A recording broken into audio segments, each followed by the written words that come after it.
복된 소식 아름다운 소리 AM 1590kHz 시카고 기독교 방송입니다.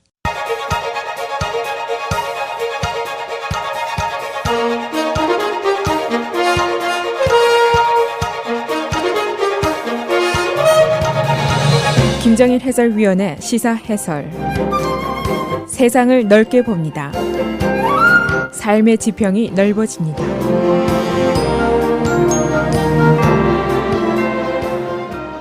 시사 해설입니다. 오바마 대통령이 어젯밤에 약 2만 명의 시카고 시민들이 모인 가운데 그의 마지막 페어웰 연설을 했습니다.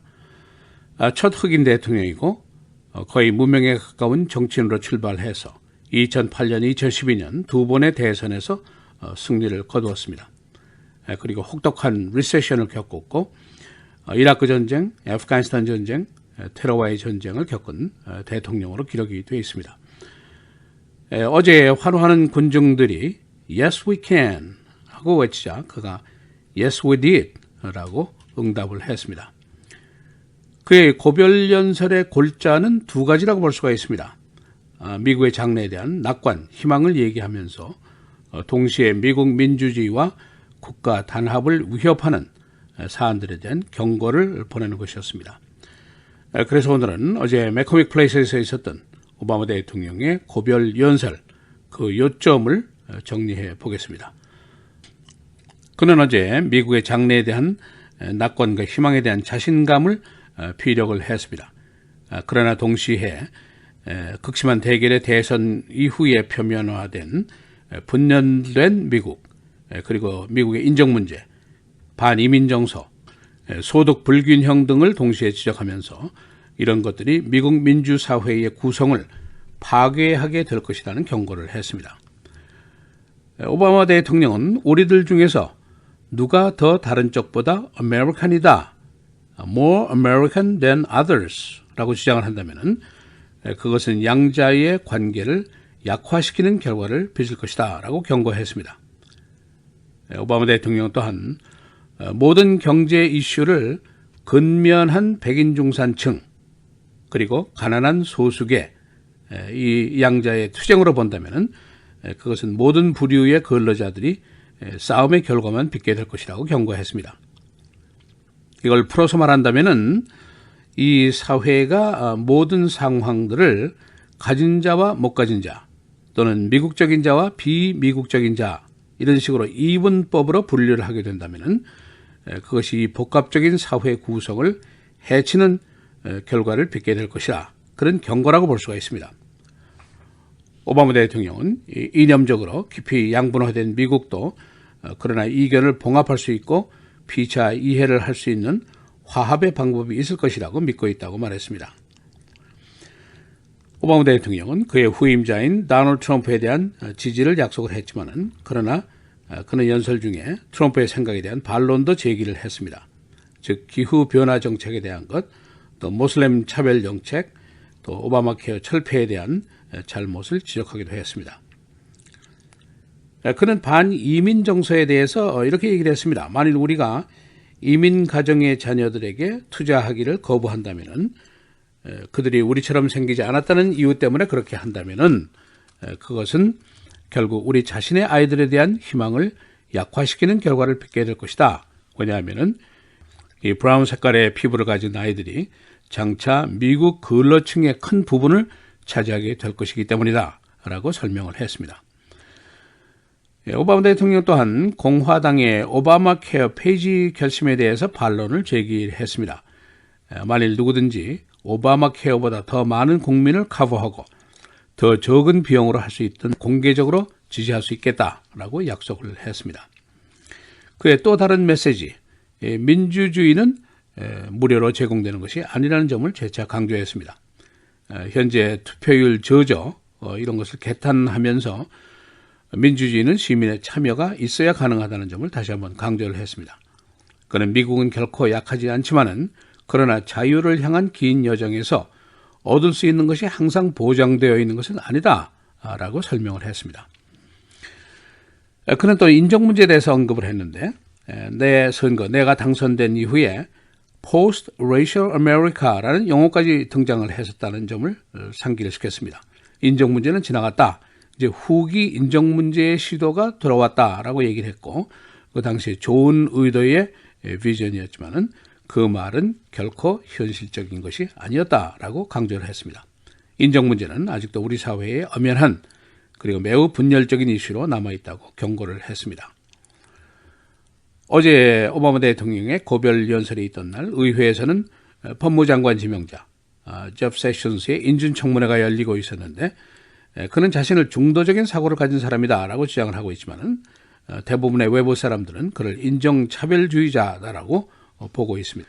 그런가 하면은 사우스캐롤라이나 찰스턴에서 있었던 흑인 교회 9명 사살, 이 사살범인 딜란 루프가 어제 선고 공판에서 사형을 그런데 이 범인은 9명의 흑인을 사살한 사실에 대해서 나는 결코 후회하지 않는다라고 법정에서 진술을 했었습니다. 그는 어제 진보적인 그의 정치 안건들이 워싱턴에서 일단 정지가 됐지만은 그러나 그는 때로는 이보 전진을 위해서 일보 후퇴의 시기도 있는 것이라고 말을 했습니다.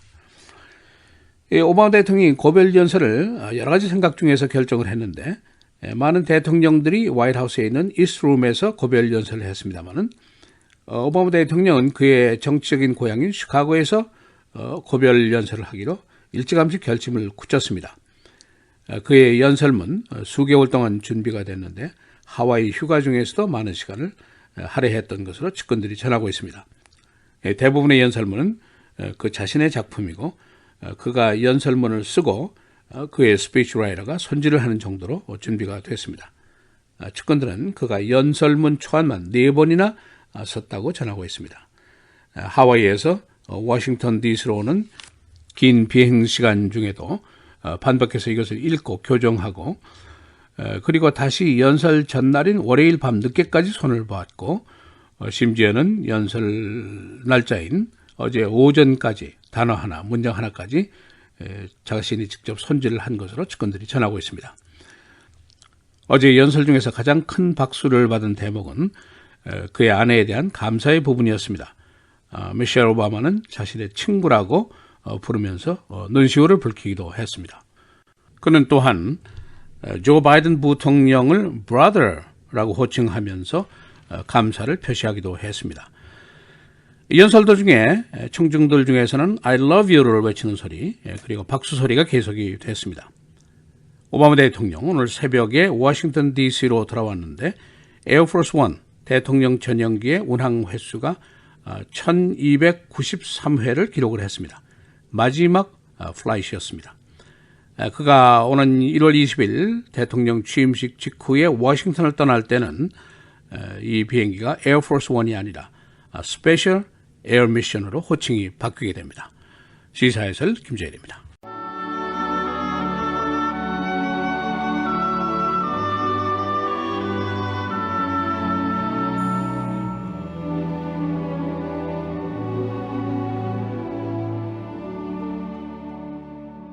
내게 주신 하나님의 은혜를 따라 내가 지혜로운 건축자와 같이 터를 닦아두매 다른 이가 그 위에 세우나 그러나 각각 어떻게 그 위에 세울까를 조심할지니라.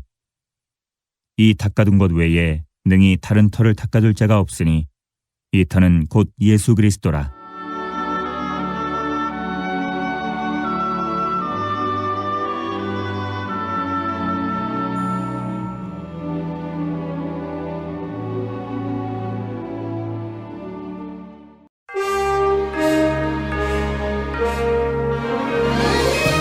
헤드라인 뉴스입니다. 오바마 대통령이 어제 시카고 맥코믹 플레이스에서 고별 연설을 했습니다. 그는 미국의 장래에 대한 낙관론과 함께 민주주의와 국가 단합 저해에 대한 경고를 함께 전했습니다. 오바마 대통령은 인종 문제, 반이민 문제, 그리고 경제 불균형 문제 등을 지적했습니다. 정보기관은 트럼프에게 해를 끼치려는 러시아의 시도가 있었다는 내용의 정보를 트럼프에게 전했습니다. 지난주에 있었던 4개 정보기관 수뇌들의 비밀 정보 보고서였습니다. 이 페이지에 달하는 비밀 정보는 FBI, CIA, DNI, 그리고 NSA 등이 마련했습니다. 트럼프 당선자가 오늘 기자회견을 열게 됩니다. 지난 7월 이후의 첫 번째 기자회견입니다.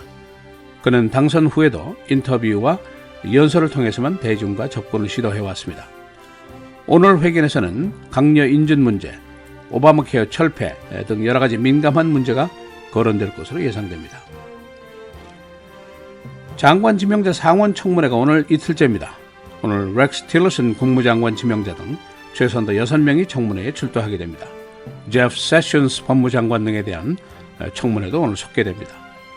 사우스캐롤라이나 찰스턴 흑인교회 집단 살해 사건 범인 딜란 루프에게 어제 사형이 선고되었습니다.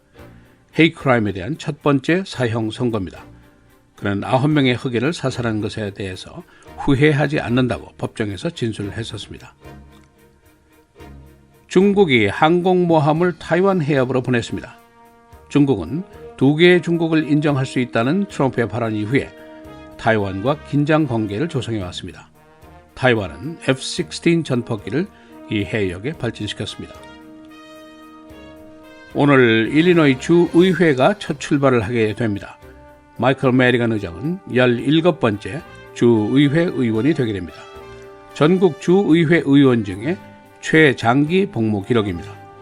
브루스 라너 주지사는 마이클 메리건의 하원 의장 거부 운동을 폈습니다. 라마메일 시장은 신용 등급사인 무디에게 시카고시에 대한 등급 조절을 현실적으로 하지 못하고 있다고 지적했습니다.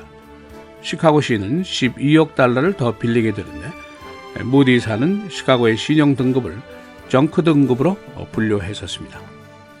딜리버리 트럭에 대한 강도 사건이 계속되고 있습니다. 어제 시카고 남부에서 애마존 트럭이 또 강도를 당했습니다. 시카고 지역에서 발생한 12번째 트럭 강도입니다. UPS도 비슷한 피해를 계속 당하고 있습니다.